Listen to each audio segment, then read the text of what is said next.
Okay, Mr. Grindstaff. Yes.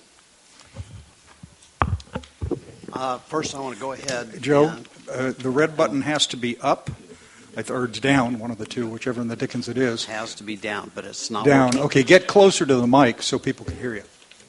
In any event. Is that better? It is. Very good. Very good. First, I would like to have Kurt come up and do a brief legislative update. Okay, Mr. Miller.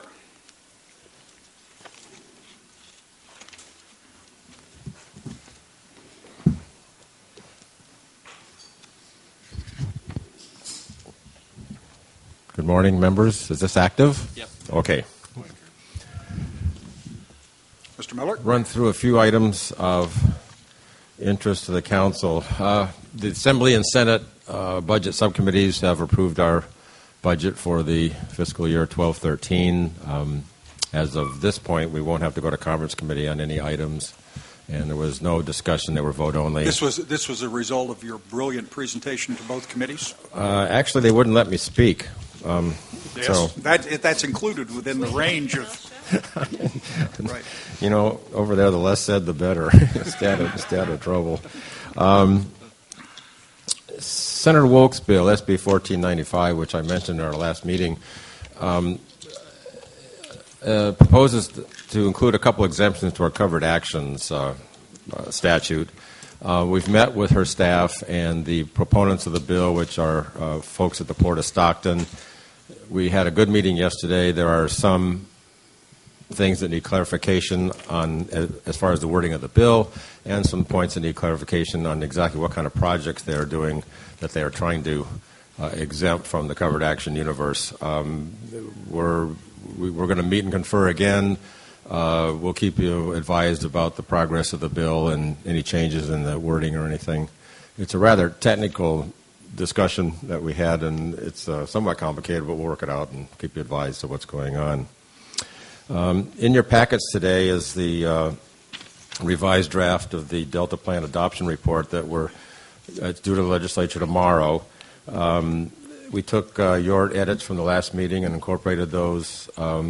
We'll clean the draft up for formatting, and with your good wishes, we'll start sending it out today and get it distributed on time.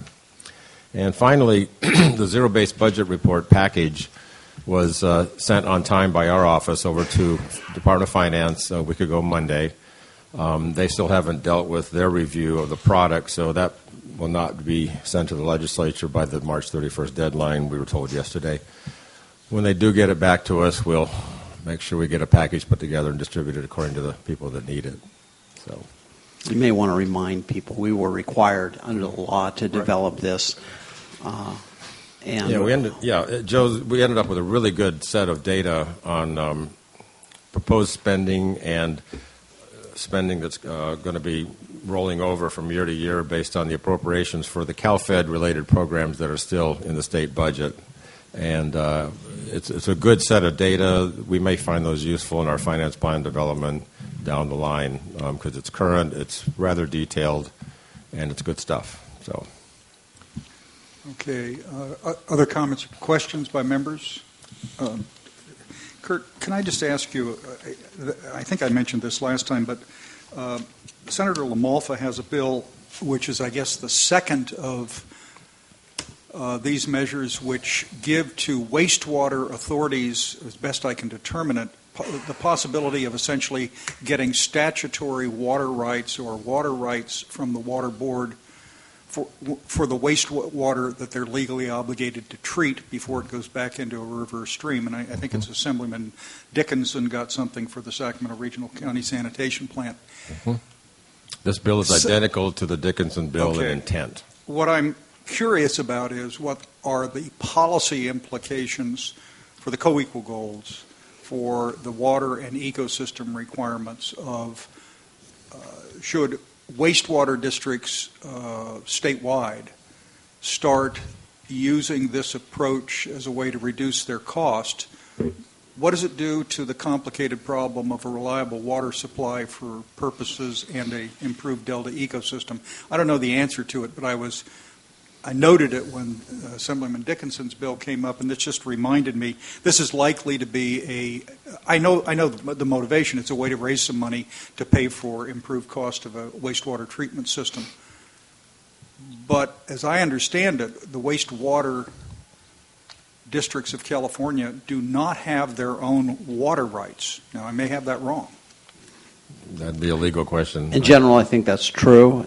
And as I understand the implications of the bill, they're largely financial. What it is a way for people who discharge water to try and lay claim to that water so they can sell it, because it does not entail increased use. It's no increased consumptive use. It does entail transfers of dollars from one party to another, which has its own complications. Frankly, in the analysis that I've seen, this seems unlikely to pass muster at the state board. In fact, when Sacramento got a similar bill passed last year, if you'll recall, the analysis that I saw was, yes, they can say this, but it says consistent with the state board's processes. Well, I understand that, but I'm more interested in the question of what do we do when we know that there are already existing demands on the Delta watershed water that exceed the natural supply annually by as much as 800%, of course, according to the Academy of Science. What standards are used when anybody walks in for any purpose, not just wastewater districts, and says, I want a new water right? And how does that fit into the board's determination of oversubscribed rivers and streams? And how does it fit in the notion of a more reliable system for California when everybody's picking up these? I mean, I just don't, I haven't had the time to think it through, and I don't know who would be an appropriate party on staff, but could you just flag that as a... No, I don't want to take a position on the bill at the present time, and I have no thoughts about it particularly, but it's one of those issues that just raises a host of policy questions I'd at least like to see noted somewhere. Mm-hmm. To the extent that the LaMalfa bill is very similar to the Dickinson bill, we may be able to get a copy of that Dickinson analysis done by the state board last year. Well, I'm sure we can. I'm not answer a lot of questions. Yeah, I think the answer that the state board may set whatever conditions it wishes is fine. But for our purposes, with our statutory mandate, what are the things that occur to us that might be either advantageously served by the action or not? I mean, I just, you can say cleaning up a wastewater treatment facility is a good idea. I agree with that. Is this the right approach? What are the other cons? I just flag it. Food for thought. We will do that. Well, it's more for food than thought. I think it's an issue that's going to come around a lot in the future, frequently in the future. I'd like to at least have our staff thinking about it and your best judgment of what the policy implications are. With help from the legal department. Okay. Well, I'll let you guys fight with each other about whose job it is to produce it. Okay. All right. Anything else on the ledge report? No, sir. Thank you, Mr. Miller. You're welcome. Mr.